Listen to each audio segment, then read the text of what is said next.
The production value was amazing. I appreciate that, right? That's a very sweet compliment to say that the production value was really good.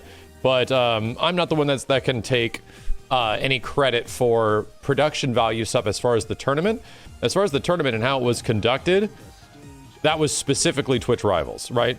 And that took a lot of coordination leading up to that point. I think the bigger things, like, I think it would be good to take some questions on this, because maybe some of you guys might not have seen a Twitch Rivals tournament and how it works. The whole point is to integrate everything like into Twitch and make it an experience that isn't just on my channel, that's actually on other channels. That's the whole point of like the extensions, the whole point of like everything is that everyone was streaming this tournament at the same time. Players alike, right? And you could immediately, it wasn't like, oh man, we didn't get to see the losers bracket, right? We didn't get to see, you know, what the hell was going on these matches. Actually, you could. They were all, the majority of matches were streamed because the majority of players that were playing in our Marvel Lives tournament were streaming. Will there be another tournament like that in the future again? Twitch Rivals has had fighting game stuff before. This year, they did some Mortal Kombat 11 related events. However, it was a lot different. They treated it sort of like it was a battle royale kind of situation. And they specifically went for like ranked matches. So of all the streamers that were streaming Mortal Kombat 11 that were a part of their Twitch Rivals tournament, from what I remember, they were having to stream their recorded matches of ranked, and it was how many ranked matches can you win in this time frame. I'm pretty sure Kenny was involved with that, yeah. This wasn't that at all, right? This wasn't like we're bouncing in between matches of Warzone. This wasn't like we're bouncing in between different streams of ranked matches here. The Twitch Rivals side of the tournament, we had to figure out and coordinate, and I say we, all I really did was to get the right people that knew what was going on. For example, I knew how much of an undertaking this was and how weird it was. And since this was my idea, I was like, well, we need to get the people that we know have done this before. So first and foremost, the craziest thing that actually brought this tournament together, because luckily a lot of people seem to enjoy it, and the amount of response that we've gotten as a result is really cool, right? A lot of people have seen this saw this tournament as being like one of the coolest integrations of Twitch and fighting game FGC, like grassroots stuff in the world. And that's amazing, right? That was my whole vision for this tournament. The whole idea was that this was going to be an extremely overproduced event, right? The amount of back end that we had to figure out that would happen for each match, how that was going to roll back to myself and Yipes, how we're even going to see the matches, right? How is that even going to work? Much less, how are we at that point going to integrate live action assist me stuff? It was overproduced as holy shit. There was so many production hurdles that we sort of had to come across to figure out as we were doing all this, right? But I did not want to give it the impression that it's overproduced. What I wanted was for this to feel like classic FGC. That was the goal. The number one goal was this needs to feel like FGC era 2011 to 2014, when Ultimate Marvel 3 literally, in my opinion, was peak fighting game community as far as a spectator, as watching, right? Just watching the competition, doing all this stuff, getting the right people in the right spots to do those things to make it sort of happen again. That was my vision. And to be honest, there was something that inspired this, and it happened when Ripley was born. Right as Ripley was born, there was a ton of fighting game streamers that were starting to use Parsec for Marvel 3. I started watching Marlon Pie and Angelic and Kevin and Tong and all these people, right, that have been streaming Marvel and having it function great, and they're being reintroduced to the game in ways that is like fun and exciting because, oh my god, dude, we get to play Marvel 3 online and it doesn't suck. And then as soon as, like, you know, my month with the baby, right, my big break from us having our kid was over, I wanted to try it out, and I wanted to jump on stream and try it out, and I was blown away, right? Just being able to go online with Marvel 3 and not be insanely frustrated and actually enjoy the experience. It felt like the game was just suddenly revitalized, right? Was it super revitalized? There was a few hundred people watching on any of these channels, right? It wasn't this giant, like, sort of congregation, but that was enough for me, right? You get a few hundred people watching a fighting game, and that shit's enough for me. Like, I get excited as shit. So that was my inspiration. At that point, I had already been working with the Twitch guys for a long time, as far as doing some really cool fighting game community integration. It's just that they didn't have any ideas, and they wanted to work with me on something. And it was at this point where Rick approached me, and he's like, hey, if you want to do any cool fighting game community stuff, let us know. And then I was like, you know what, dude? How willing is the Twitch Rivals crew to take on weird things? Because I want to do a Marvel 3 event. And then Rick immediately hears about like a Marvel 3 event and just ding, he's like, I'm listening to anything you're saying. He's like, whatever you're saying, keep going.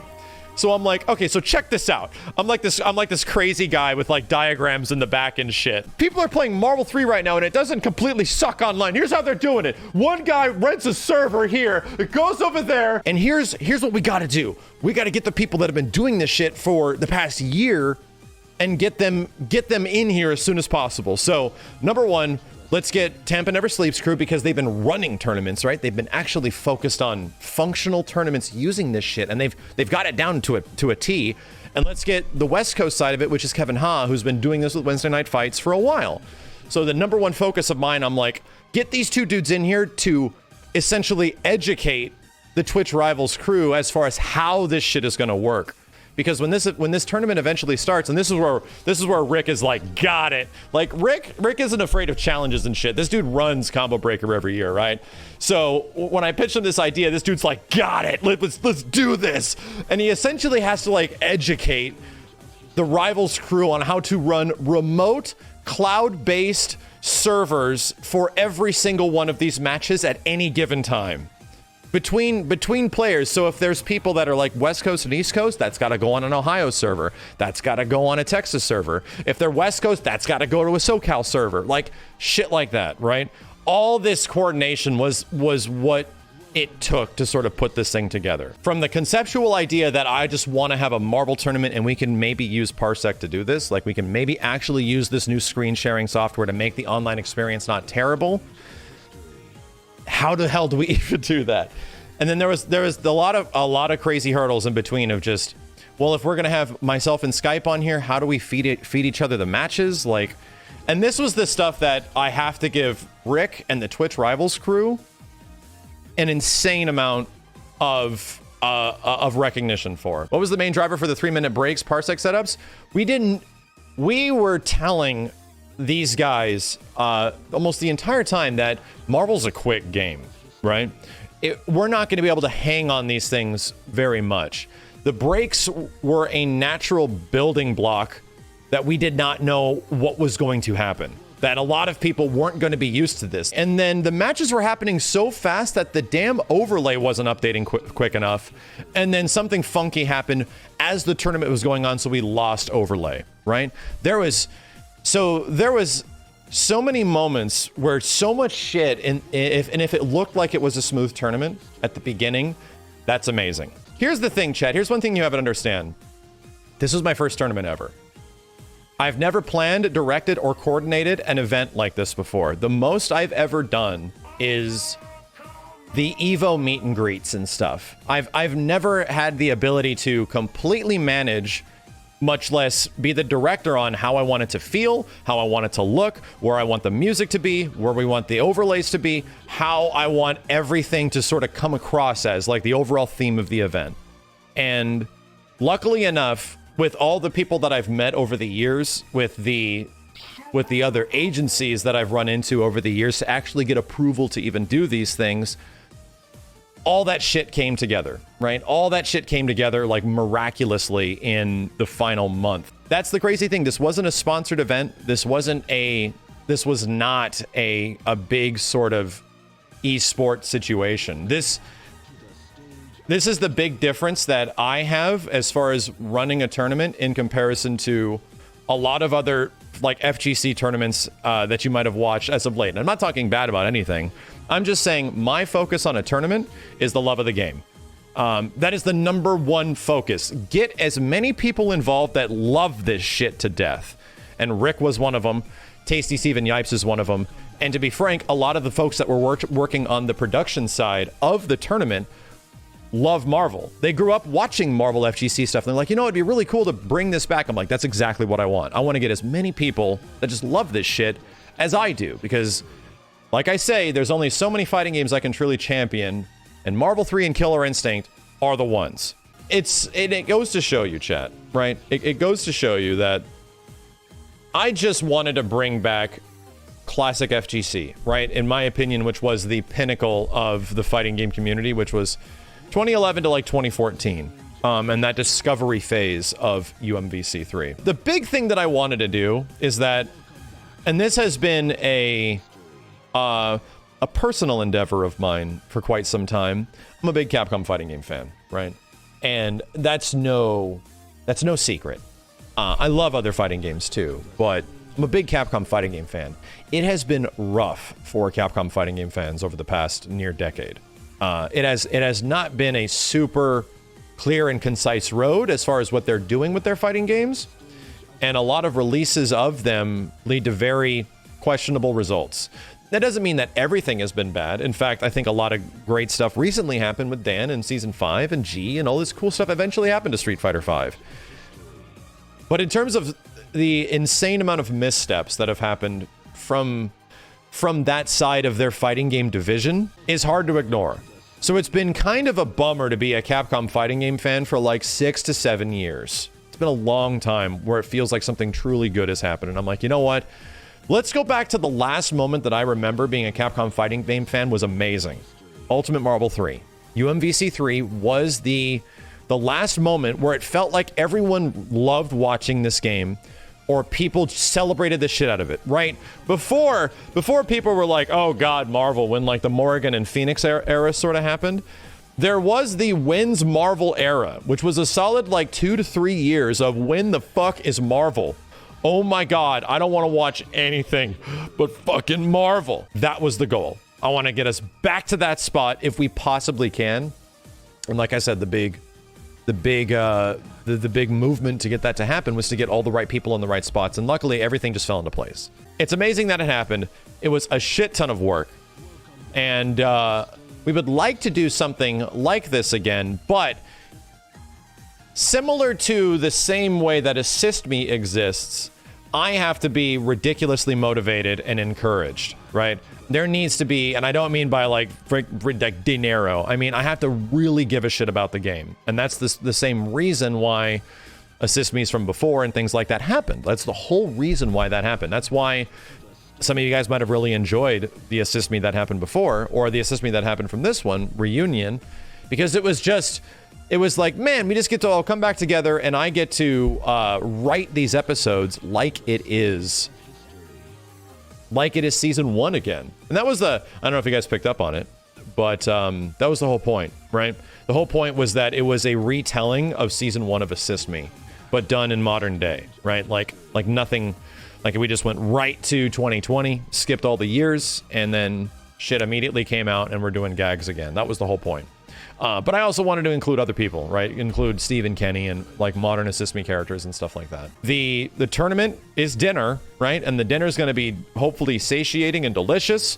And then the movie is going to be Assist Me on top of it, which is going to bring back nostalgia and bring back everyone that loved the show from back in the day, because obviously the thing everyone remembers Assist Me from specifically is Marvel 3. Dinner and a movie, tournament, and Assist Me production that happens live. So it went great, right? The thing is, if we're going to do something like this again, and I'm going to subjugate myself once again to all this production, it's probably not going to be for many of the fighting games that are big and popular right now.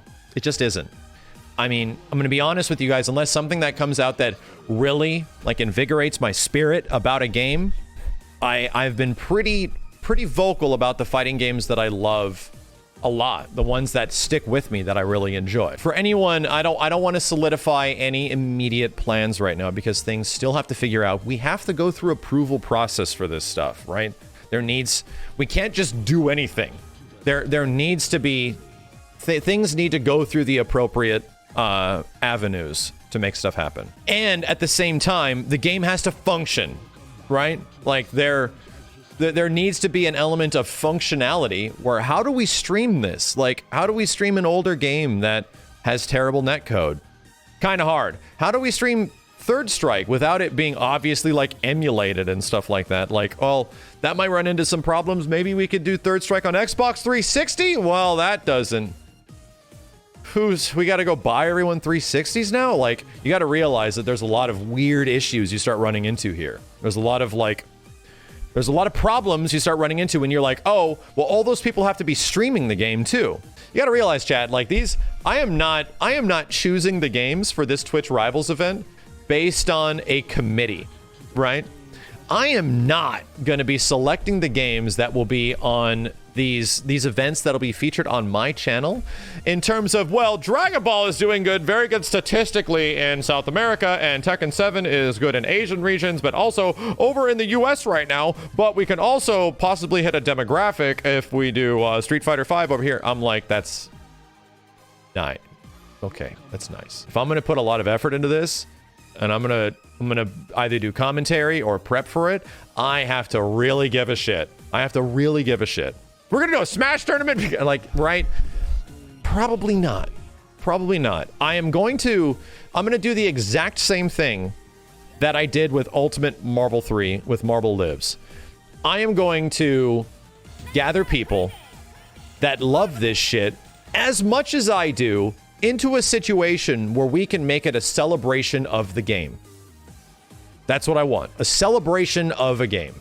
And that's what I want that one night to be. If there's going to be a tournament on my channel, that's the focus. That one night is going to be a celebration of whatever game is going to come next in the future. Like I said, if there's going to be the next game that we want to focus on, the next game that I would like to do something around, it's going to be something that I truly care about. Like deep inside, I have this like guttural instinct about what we could do and how we can make a killer tournament out of it.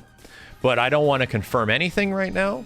I don't want to set anything in stone.